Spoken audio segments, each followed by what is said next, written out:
Welcome to LearnNet. ഒരു ഗ്രാമത്തിൽ രാജു എന്ന കർഷകൻ താമസിച്ചിരുന്നു. അവന്റെ കഴുതയായ ദീനു വളരെ വിശ്വസ്തനായിരുന്നു.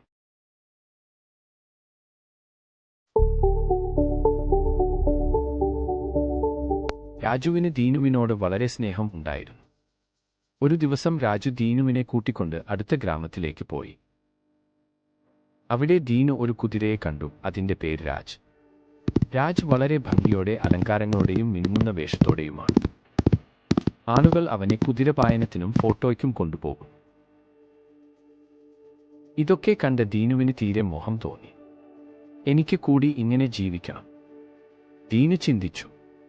വീട്ടിലെത്തിയ ശേഷം ദീനു ജോലി ചെയ്യാതെ അലസനായി. രാജു അതിന് കാരണം ചോദിച്ചപ്പോൾ ദീനു രാജിനെക്കുറിച്ച് പറഞ്ഞു. അപ്പോൾ രാജു വീണ്ടും ദീനുവിനെ രാജിനെ കാണാൻ കൂട്ടിക്കൊണ്ടുപോയി. എന്നാൽ ആ ദിവസം രാജ് വളരെ തളർന്നു കിടക്കുകയായിരുന്നു. രാജ് പറഞ്ഞു, സുഹൃത്തെ, എനിക്ക് വിശ്രമിക്കാൻ പോലും സമയമില്ല. ഓരോ ദിവസവും പ്രോഗ്രാമുകളും യാത്രകളും. ഞാൻ വളരെ ക്ഷീണിതനാണ്.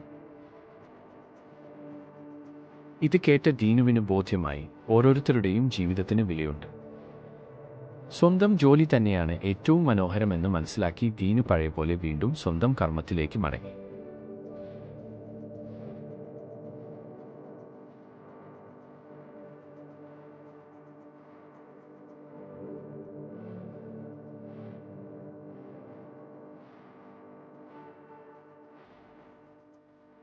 Thank you for watching.